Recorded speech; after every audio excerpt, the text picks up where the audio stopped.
At Asoria, I lead the development area, which includes this fantastic community. This community is really a container for us to participate together in continued learning. This is where we elevate our change practice skills, including change comms, and expand our capability to all the things that might be called on of us. When we are in an internal or an external role, managing change and making change work requires us to constantly sharpen the saw, learn from each other, and try and have a sort of a regular drumbeat, if you like, of knowledge cycling. So we're delighted that we can collaborate in this space with peers across the world.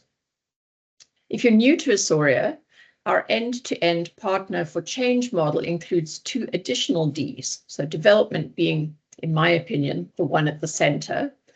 We have a D that is for delivery, which is our global network of outstanding consultants in change and change communications. And today you're going to meet Alistair, who is one of our consultants. And so you'll get a taste of what it is like to work with an Asoria consultant. There are other great consultants on the call too.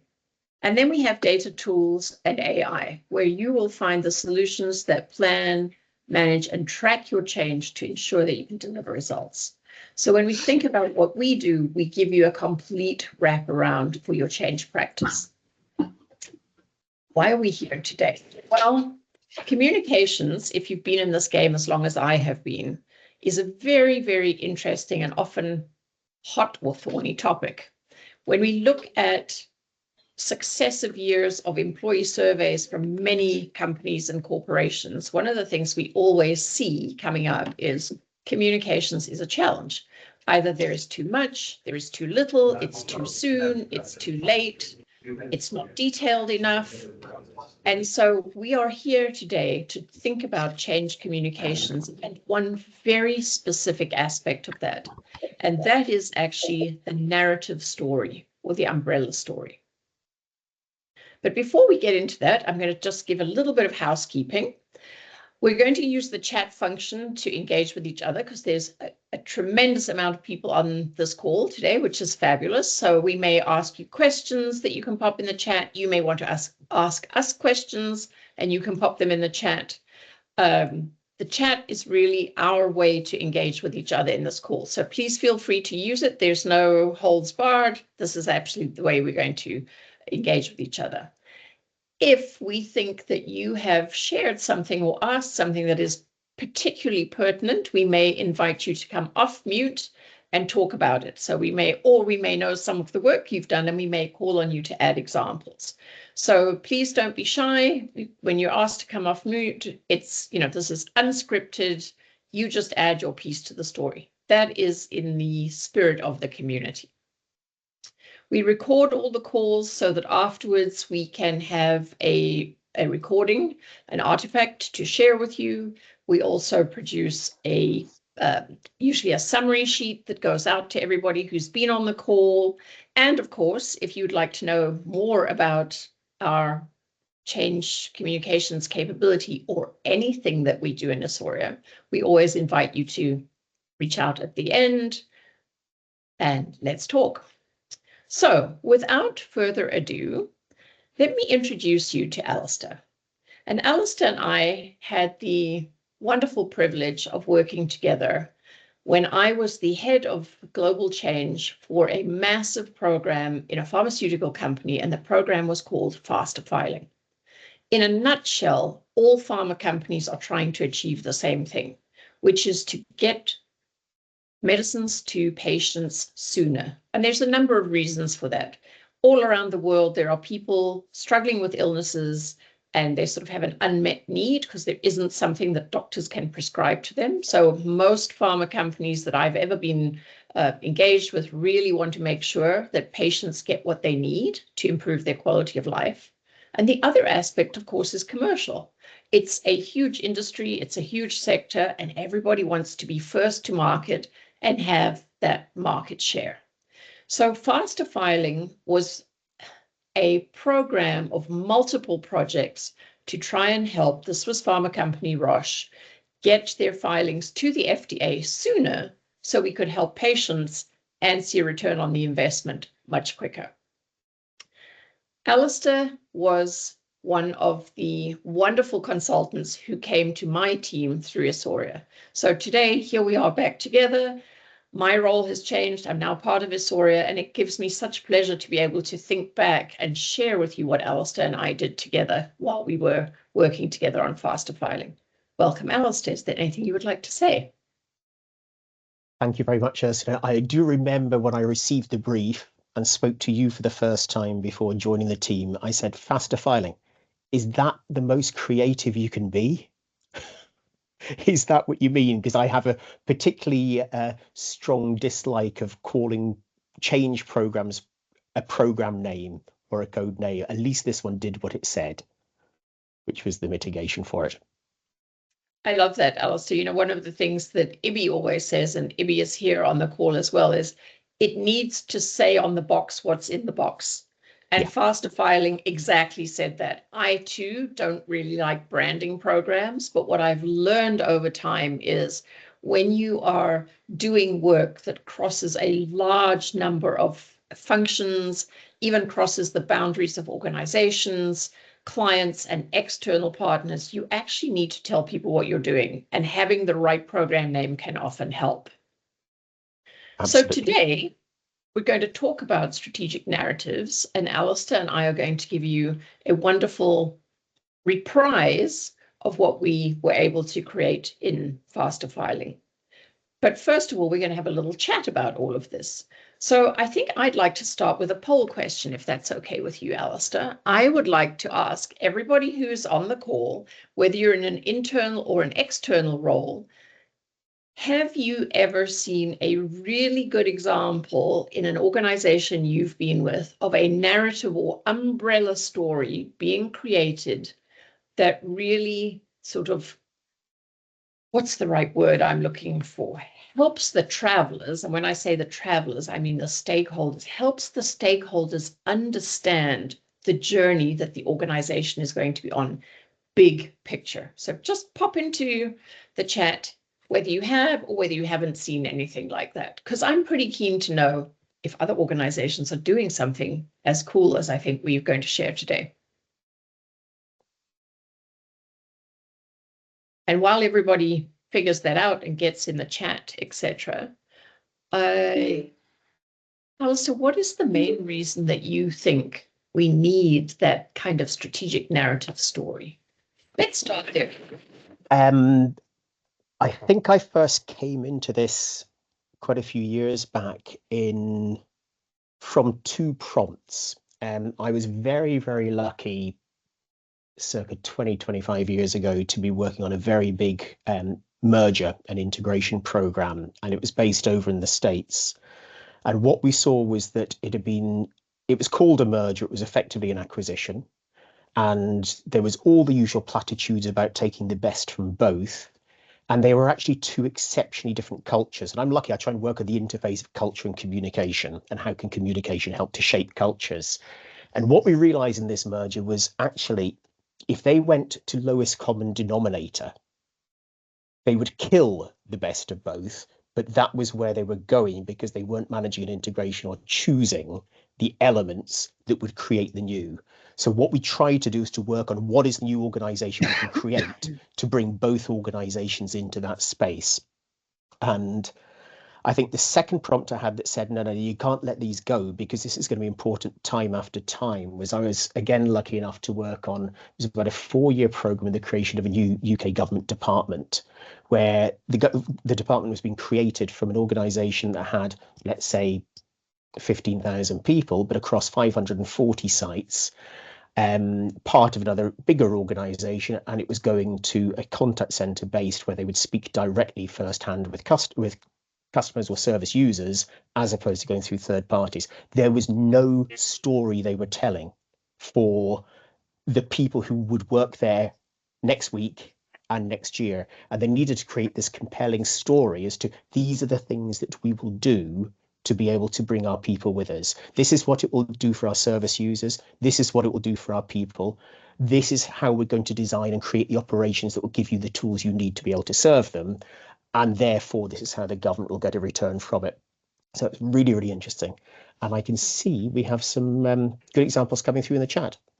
We do. And actually, I was going to ask Jerome. So Jerome is another one of our consultants, and Jerome and I have not had an opportunity to talk much about his history.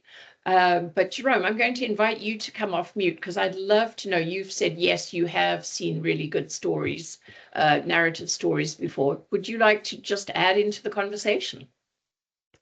I knew that was going to be the problem as soon as I said yes. I thought the spotlight's going to move, but delighted to make a contribution. Hello, everyone. It's great to be part of this conversation. And Alison, it's great to see you again. And yourself, Jerome. You haven't changed a bit. Nor you.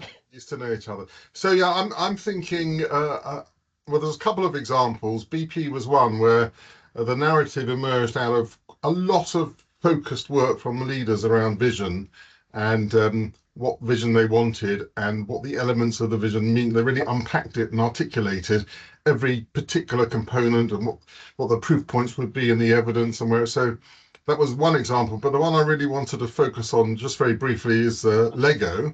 So Lego, again, I had the privilege of working with them in Denmark on a major transformation journey. And they, as you might expect, did a fabulous job in taking a very complex set of ideas. I mean, they'd been working with a major strategy consultancy. They had all the normal, multiple decks of very large numbers of pages with complex information, but within it, very well articulated journey and purpose and rationale for change. And they did a very good job simplifying that and ultimately representing it on one image, like a cartoon image, which had all the elements of the story in one place. And I can't share it, but I do have it in front of me right now. I just dug it up. And on this one cartoon sort of journey image, they talk about why we need to change, what we're like today, where we need to go to, the transformation we need to engineer, why it's different from anything we've done before, what it means for you as a leader, what it means for you as a member of the team anywhere you are. The key, they call them lighthouses, the key elements of the journey, the chapters that they needed to, where they need to build capability around the world. Something about people's individual roles in doing it, sort of timelines over the next 5 to 10 years, where we expect to be, what we can expect to see, looking to sort of celebrate the 100th anniversary of Lego as we transition this journey. So it was a fabulous outcome. It was a very simple story, but they really invested in building that narrative, and not only building the narrative, but then working with leaders. So every single leader had personal coaching in how to articulate and share this story with their team. And it was really powerful, and it was an exciting piece of work to be part of. That's wonderful. Thanks very much for that, Jerome. And in fact, I think in 2017, I was actually in Amsterdam at a conference that Lego ran. And I saw some of that, and I actually saw some of the leaders sort of strut their stuff in terms of how they then turned that picture into their own story, a leader's story, which is wonderful. And a couple of things just pop up for me here is, if you have really good visuals in that narrative story and they are illuminating those essential parts of strategy, then even if someone is not, for example, speaking English as a first language, you can tell from the pictures what is required of you. So I think there's the visual aspect is so important too from a narrative story. Alistair, I wonder if you would like to share a couple of those slides that are not with the visuals, but just the framework first of the narrative story, and then we could jump in and get really exciting and share the video. Do you think that would work? I think that would work. I think let's also respond to some of the chat comments that we've got. So consulta Yes, at the end, how is our strategic narrative different from a case of change or the vision of a project? Because I think both of those things are absolutely crucial, but I don't think they're the same thing. What's your perspective, Ursula? I agree. I don't think they're the same thing. And it probably took me quite a lot of years under my belt as a change practitioner to recognize that they are not the same thing. I think organizations work on strategy. And so whether we're talking about the whole organization or whether we're talking about a substantial area like faster filing that was going to change the way many of the functions were going to operate, etc. But if you take that sort of that substantial audience, let me put it that way, the people feel that they're in the dark quite often because they go to town halls and they see a couple of sound bites from leaders and what have you, and they can't picture what the future will look like, which is different for me than the case of change for a specific project. And where I have always, in the last 15 years felt that the narrative story is so important is if the narrative story is good, when you come along with a business case for a project or the case for change, and you can see immediately, oh, if we do this or when we do this, it is actually going to help us achieve that narrative. There is a synchronicity and an energy that's going in the same direction. I personally have seen that it reduces resistance and fear in the organization. And it's almost sort of an invitation for people to be more creative as they go through the change. So that's my view. I think that makes an awful lot of sense. And so let me tell you a little story about why and how I developed almost like a framework for how I try and put a narrative together. And it's not the right answer. It's just one that has worked for scenarios where I've been. I was lucky or unlucky enough to support on an interim basis one of the major retail banks in the UK after the financial crisis. And it was really an effort to try and rebuild confidence for both customers, shareholders and employees in this institution. What was absolutely fascinating at the time was a new CEO arrived, as they do, and rolled up. And the lady who I was working for, who supported him, said he's brought his playbook. And he had his playbook that had worked back in a previous role in a different continent.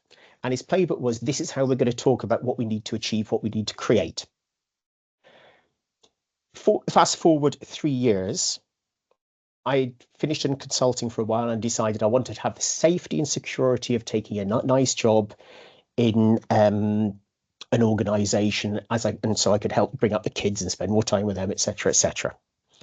So I joined a UK outsourcing company which had about 80,000 people globally at the time, and it was called Serco.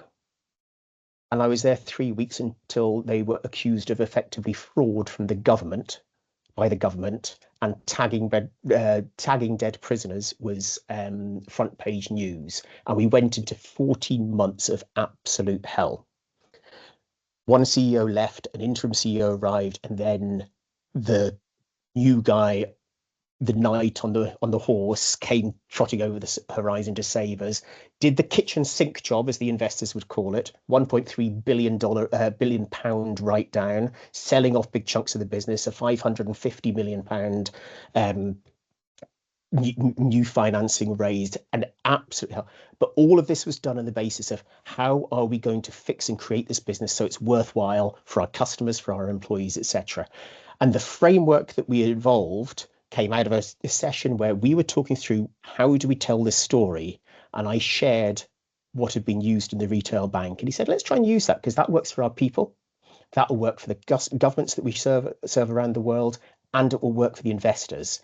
And the reason I want to show it is because it worked to all of those stakeholders. If you look back at Serco's announcements over about a 4-year period, they refer to this framework. So I'll just put up very simply, because it is very, very simple. Tells us how, what are the lenses through which we can share that story. Is that the story you see, strategy into action? Could you see that page? Yes, excellent. Indeed. So the aspiration, so somebody said a vision statement, the aspiration, a superb provider of public services. Superb is the CEO's language. We want to be the best run business in our sector because this sector was under huge pressure at the time. It had said it could do anything for anywhere. It looked at how we can win the business that we need to do. How are we going to do that? How will we evidence it? And there were strong metrics for all of these things. They talked about how do we execute brilliantly, because it was the operations that had gone wrong in only very few of the contracts they had around the world, but it had gone wrong. So how do we deliver these simple key things so we could be preferred by our customers? How can we once again be a place where people are proud to work? How can we try and get that essence of service provision and the pride that comes from it? And the CEO who had come in wearing a shirt that said Serco and proud of it, and people didn't believe it, that made newspaper headlines in itself because he believed in it. And then how do you fix the financials? A very, very simple framework. But again, that went with a narrative. So we've got the ambition, we've got the outputs, as how do we reset the business? How do we stabilize? What are we doing? And each of these, for every contract, in the same way as Jerome spoke, had, what does it mean for us? What's involved? What will we see here?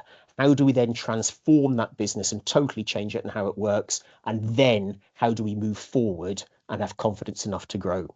And if you look at the externally shared information, you will see that that was the narrative that has kept on being repeated and referred to over time. No matter what has changed, no matter what new businesses, contracts came online, all of these things that we're saying, it became that straightforward umbrella, that point of reference for people to be able to refer to. That's that example. I know we've got more, but do we want to reflect on that one a little bit? Well, the first thing, Alistair, that comes to mind for me when I look at this, without looking at the details, but just looking at the way it is structured, is how this structure actually follows the human experience of change, the cycle of change. Yeah, so the first absolutely. thing they need to do that sort of stabilizes, get people out of the dark, let people know who is in charge now, what is going to happen, etc. Then you go into the sort of transforming piece, which is really in this narrative story about, what is the real challenge? I mean, sometimes the challenge is an opportunity, and sometimes it's needing to protect our license to operate. And then finally, how do we move from that seeing the challenge, and how do we grow and evolve and make progress together? So to me, this makes perfect sense, because if we think about the psychology of change and people needing to absorb messaging and see how it connects, I think this is a really strong case for that. And I think that, it makes perfect sense to me. But I would like to ask, if anyone has any questions, pop them in the chat. Are there anything specifically you would like to ask or comment on to Alistair or myself at this point? And I'll stop sharing for now as well, just so we can keep it going.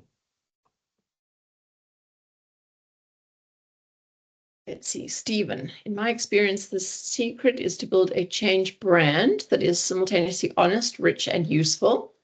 The best ones help individual people find themselves in the future state and offer a clear way for them to get there.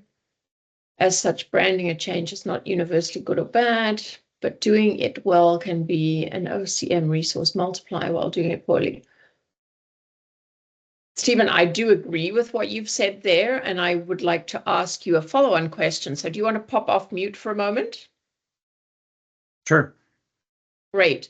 So what I wanted to ask you, Stephen, is, are you thinking of this also in terms of a bigger sort of strategic narrative about change and organization needing to make a shift or change direction or whatever? Or are you thinking here of either a project or possibly a program? I'm thinking in terms of individuals, and it's just been my experience that even if we talk strategically about massive, 100,000 person changes, Right. it still comes down to an individual going through some sort of a curve, the classic curve. And the way I've used branding in the past has been to create the hooks for them to hang the necessary equipment on to get there. For example, a good, rich brand it'll provide an underlying metaphor for the learning program. It'll provide role descriptions for the personas and how they're impacted. It'll provide the kit you need to prepare and carry with you. It will shape the waves of communication. It will help sponsors identify where they should engage. It'll help champions see where they're needed and give them sort of the construct to engage their peers and feel safe that when they stick themselves out there on behalf of the future state, they'll be taken seriously and they'll be supported. So that's kind of how I put it, is I've seen really poorly branded changes, where that's why I use the word joke. There's an old Dilbert cartoon. I'm not sure if anybody recognizes the Dilbert cartoon, where with the woodchuck, Just Google it. Poor brands, just like bad company newsletters, Right. tend to have the opposite effect. So yeah, I always go back to the individual going through it, and the brand is only going to be useful if it helps that individual. Thanks very much, Stephen. You had some really great practical examples and covered off some of the pieces in Change Comms really well. And I'm going to build on that by something I rediscovered last night. So preparation for this, because because I'd worked with Alistair before and we'd had our prep conversation, but I kept feeling there was something else that I wanted to dig out. I actually found something last night that was really great. It was from a communications consultancy specifically that I worked with before I got Isoria consultants working with me. And one of the things that I thought was really good when they do their sort of storyboarding and talking about, who is going to benefit how in their things, they actually move beyond the individual. So they talk about, how is the individual personally going to benefit from whatever is going on and what the organization is adopting. So what is in it for them materially, emotionally, and in terms of their day-to-day work experience. But then they also talk about what is the benefit to the sphere, and they identify sphere as sort of the whole system of players. So these could be, managers, peers, direct reports, family. If it is something like your family everybody's family is going to benefit because you're not going to be working overtime anymore, whatever it is. Patients, customers, etc. So how the ideas that the organization is building and trying to advance is going to benefit a sphere for each of those individuals. And then the third lens they put on it is, and how is it going to benefit the world? So is this something that is going to benefit your community, the planet, the country? Is there a bigger sort of impact radius of the work that the organizer or the direction an organization is going? So I thought that was really helpful. It was a great reminder to me because I think sometimes we overlook all of those real positive benefits that the individual will find meaningful, but they're much bigger than just the individual person doing their job day to day. I wanted to quickly just respond to Sylvia, because Sylvia asked the question about how do you ensure that hiring new management will guarantee trust and confidence? Sylvia, if you don't mind, I would like to put a pin in this because this is a really big conversation and something very close to my heart.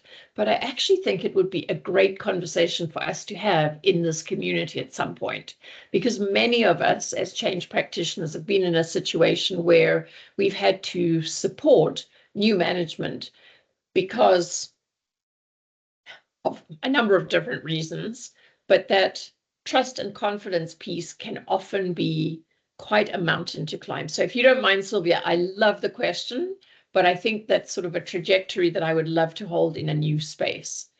I also do you want to respond to Kirsten's question, Alistair, about from what hierarchical level is this? Yes, let me do that. Decided? And I'll also tell a little story as well for Sylvia. I want to go back to what Stephen said and just say, Stephen, the thing that I loved about what you said was the hooks, because we always talk about what are the moments that bring this to life that say we're starting to deliver what we said we would deliver. And I think that was absolutely critical in what you were doing.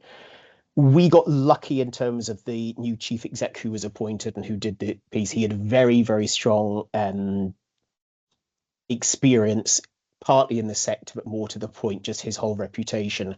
When we announced his appointment, we recorded an internal video where he just said, hello, this is me, this is who I am, this is what I'm coming in to do, this is my background, this is where I've come from. The newspaper headlines for the next morning is, this is what Rupert said to the staff at Serco. And that was such a strong message. This is what he said internally. And it just created that instead of coming in to do to people. So that was that element. Kirsten, how was this narrative decided? Were regular employees involved? And Mirette's question also in terms of how long did it take? I think both of those are related. I was a bit cheeky because this was something that I got very, very close to it, that retail bank example. And I see Helen's got an example of a retail bank as well, or UK bank, which we might come to in a moment or two. I got lucky because I was very, very familiar with it. And it was the language without him knowing it that this chief exec and his finance director, who was brilliant, they were using themselves. What do we do for these? How do we combine it? So I just showed them an example. And I got very lucky. It was when we were preparing for those really big announcements that I talked about, the kitchen sinking, that they were saying, this is a framework we can use. What I was amazed at was we didn't have an internal framework and a markets framework in terms of that narrative, in terms of that conversation. What we had was one that was used for both. And that shocked me, and particularly the fact it kept on getting used for 4 or 5 years with the investor community. What made me laugh a lot was another big UK outsourcer, UK-based outsourcer, went through a lot of trouble about 3 years later. In fact, I ended up doing a 9-month interim assignment with them. When I arrived there, they had a strategy house in, strategy consultants, and the strategy consultants were very amused that I had come from Serco.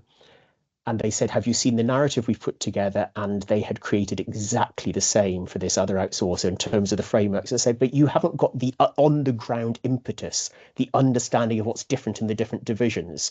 At the moment, what you've done is created wallpaper that will not have the same hooks for the employees or for the investors.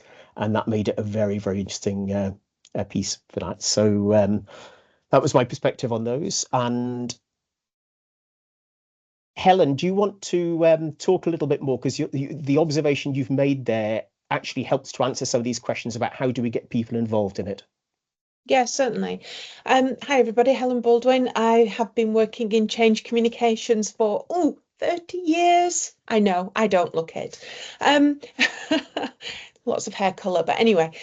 Yeah, so I have been a consultant popping into different organisations, usually if it's a big, hairy, scary change programme that nobody else wants to do, I normally get a phone call.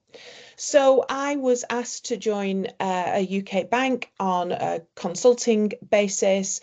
And Alistair, I'm a little bit like you. I kind of push my way in. I'm not one of these change communication people who says, oh, yes, I'll send your emails. No, I want to talk to the leadership team because I cannot do my job if I don't get in front of the right people. And very similar to the example you gave, the leadership team had created their vision. Fabulous. What does it mean to somebody working in the retail branch? What does it mean to somebody working in another aspect of the bank? I won't tell you which one, otherwise, yeah, I won't tell you which one. So I worked with the leadership team and we actually reworked their vision. And fortunately, they said yes to my request, which was, great, now that we've created that from the leadership team, okay, leaders, I now need you to go to your leadership teams and work out what this vision means for them in their line of business. And when we've done that, they then go down a level to their teams and work it. So it took a while, I will admit, it took a while, but eventually, probably after 6-9 months, we'd created a room in the headquarters and people could go in there and go, I'm here and I can follow the line right up to the vision. So I know where I sit in that entire digital transformation program, whether I'm purely impacted in it, whether I'm a supporter of it, etc. But everybody in the organization knew exactly how to find their way back. They all felt that they had skin in the game because they'd all been able to help shape the vision, but actually it was the other way around. But they retrospectively kind of fit themselves into the vision. So that worked beautifully. What a great example. Thank you, Helen. That's really cool. So I think, Alistair, we've had a lot of chat with everyone, and I think maybe it's time for us to focus on the faster filing story. So there's a few things that you should probably know in advance, and we'll share some of our artifacts with you. But one of the challenges with the faster filing story that we had is executives in the different functions that were impacted or involved in making this change happen really were sort of competing for airtime and competing, I think, to validate the contributions that each of their areas were making to a filing dossier. So, from drug development to the people who write up the clinic, to the people who execute the clinical trials, to those who write up the data, etc. So everybody kind of felt that their part was a little bit more important than someone else's part.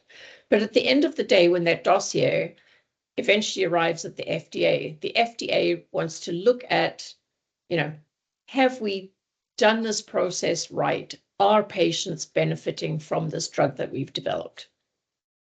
And so we knew that when we wanted to tell this story, we also had to highlight for people who've worked together for many, many years, actually how they're all part of this whole system.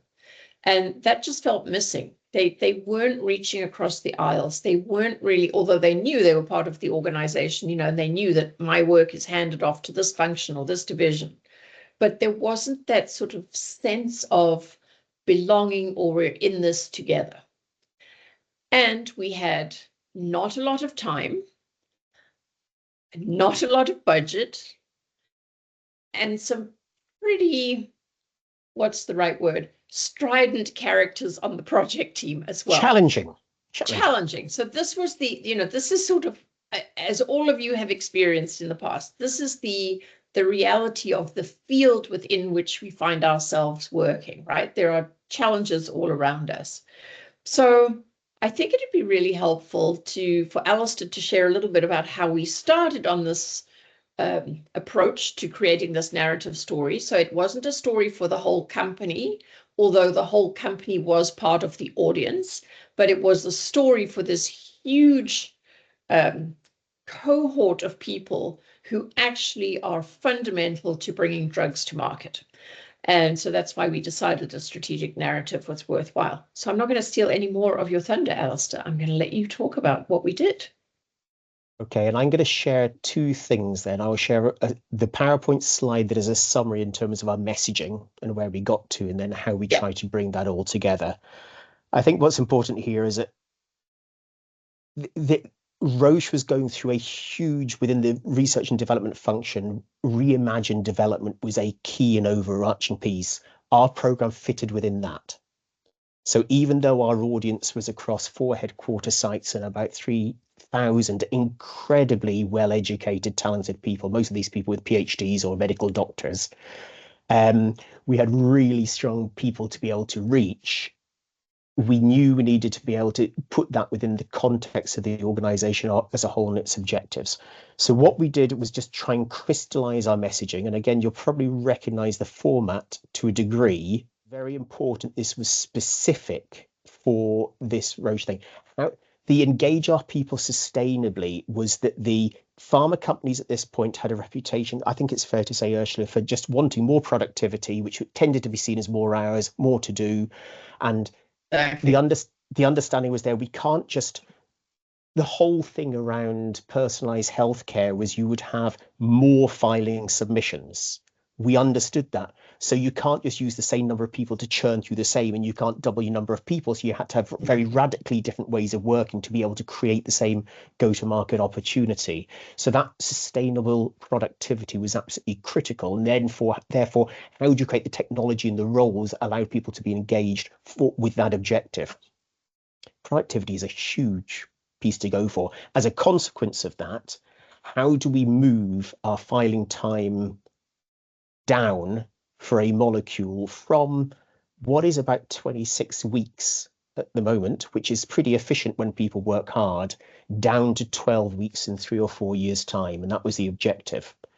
And this was the first time I'd seen AI starting to be seen in terms of the use of a change program. And that certainly came down in terms of the piece around preserving quality. How can we have that repeat and frequency? But instead of focusing on document, you focus on content that can then be repurposed through the technology you're using. And these messages, they're quite simple, but they're quite difficult to bring to life. And you think each of those speaks to a particular team or a particular audience within a particular function, people who want to understand more about what's going on. So I'll share you a little bit of where we got to, which was we created, as a lot of organizations do, a little animated video with a voiceover representing the roles of people who were there. It may be a little bit long, so Ursula, you just shout out when you want me to stop. But let's share a couple of minutes of it anyway, just to give a perspective. And I will do that right now by going here. Sound? Across the healthcare sector, companies are adapting to an accelerated pace of drug discovery and development. We're in the midst of a transformation to keep pace and deliver the transformative medicines in our pipeline to patients who are waiting. We'll take advantage of advancements in technologies and automation, embrace new opportunities to innovate and empower our teams to work effectively, always keeping the patient in mind. Hey, we've a molecule here that's showing great promise. We need to find a way to get our submission to health authorities faster than usual. You're right. The fact is we need to radically change the way we work now to keep pace with the increase in regulatory filings from our pipeline and deliver new medicines to patients who are waiting. Key to embracing this change is faster filing, new solutions to speed up the preparation of dossiers and empower our teams along the way. This sounds really exciting. Tell me more. We're undergoing an important transformation to shift mindset and implement new ways of working across the filing ecosystem. Faster filing is operationalizing the principles of Reimagine D to accelerate health authority submission timelines. These Reimagine D principles are global and integrated, fit for purpose, decision-focused and fast, empowered and accountable, customer-centric. The benefits of faster filing will be significant. Sustainable productivity, changing how we work so things are simpler for our people and they can be engaged in what really matters. Quality, maintaining our high standards as we meet the expectations of health authorities. And all our filings are quicker. You've got it! By getting our medicines to market quicker, we can leapfrog our competition and strive for first-to-market advantage. Competitive business with execution excellence. If we create a strong foundation now, we can transform to a digital, partially automated dossier in the near future, transforming to new ways of working, changing mindset on how we embrace these possibilities, building on what we've seen work in our business. But how are we going to do this? We'll start with how we'll tap into knowledge strategically by capturing what different filing teams have tried and benefited from in the past 3 years. We can make sure what works well universally available. And we can make sure we offer filing team members the right learning opportunities to equip them. Process simplicity and effectiveness are key to making sure we can all adopt universal best practices. Clear templates with consistent expectations and discipline on what should be done at each stage of the filing process. If we shift our focus to creating content, not documents, we can write once and reuse the content where it's needed in different parts of the dossier. This means our interpretation of the data can be used clearly and consistently. This helps make sure our dossiers have what's absolutely necessary, rather than covering every possible scenario. Once all this is in place, we can be ready to experiment with automated file creation. But that means having the confidence that when we make a decision, we don't revisit it. How can I tell senior people they can't interfere when we need to review and approve our dossiers? It's how we need to work. With faster filing, teams will be empowered to own their data and their interpretation, only bringing in senior people to support when needed. It's changing the rules on who's involved and when. Instead of rooms bursting full with reviewers, we have few who are there because they have the right knowledge. Making it clearer what decisions are being made and who's making them. Now that will really help. Faster filing is changing the way we work, empowering our filing teams to lead, and helping get transformative medicines to patients who are waiting. Doing now what patients need next.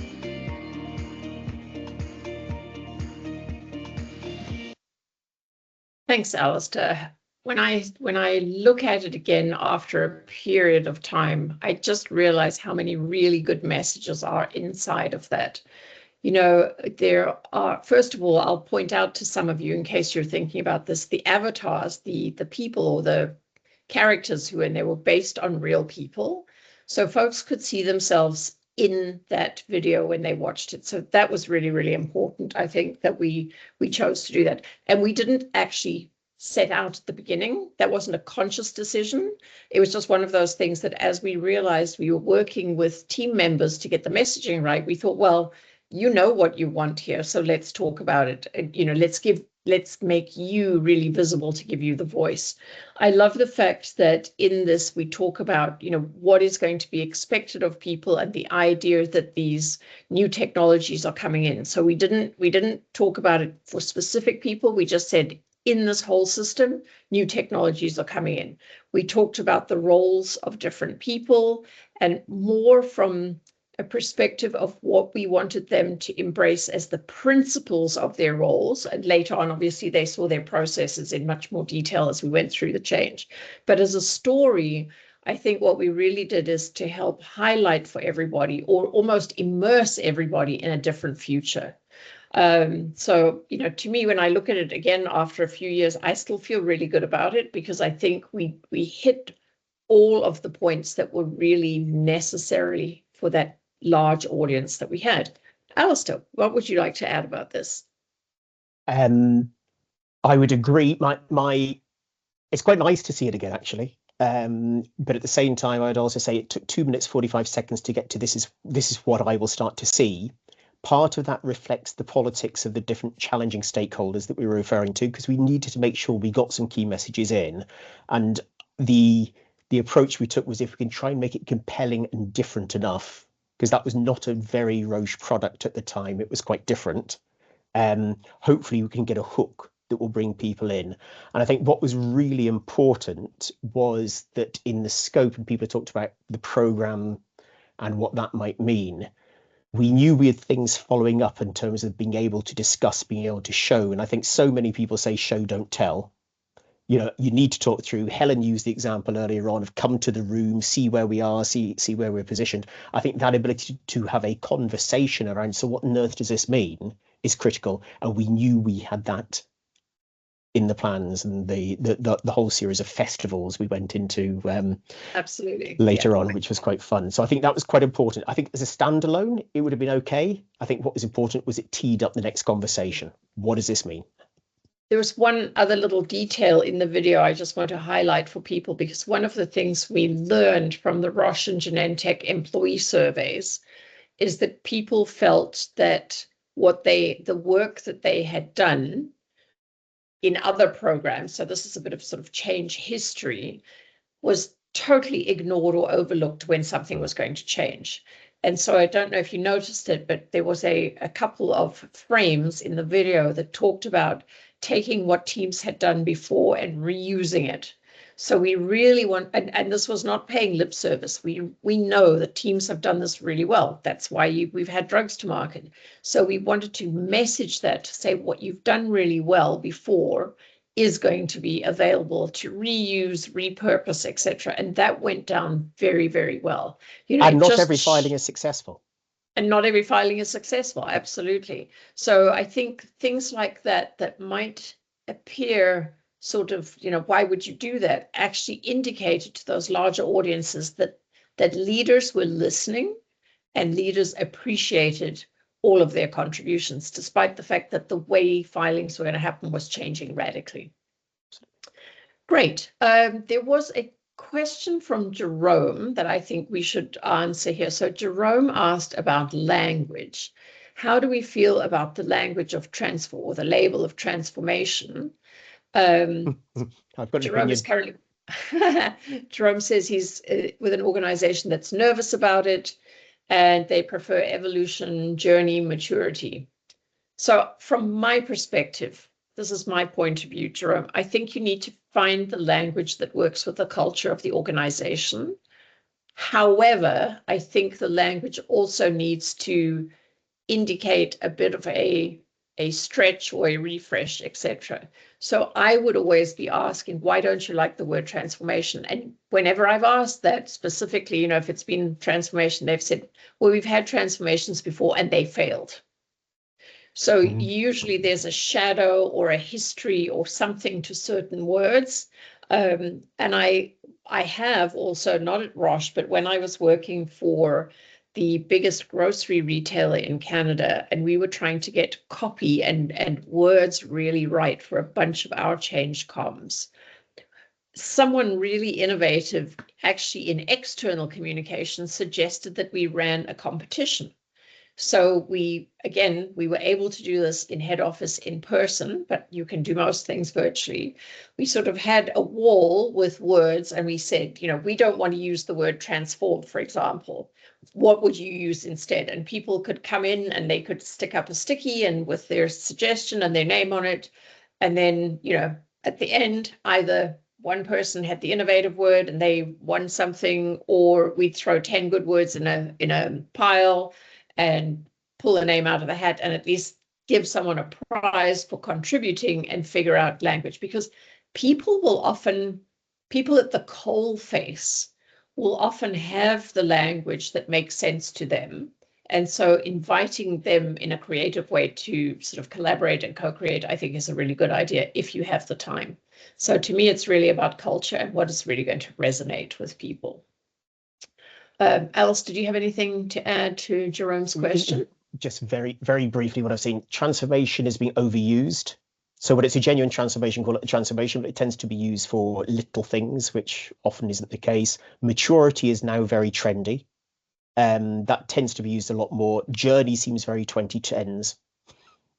Thank you very much.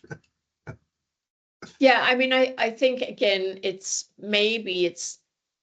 maybe brevity isn't always the right thing. No. Maybe it is have something a little more descriptive. So, you know, saying something like, we want to advance or evolve or whatever our filing practices so people know exactly what it is, then individual words, I think, become less problematic.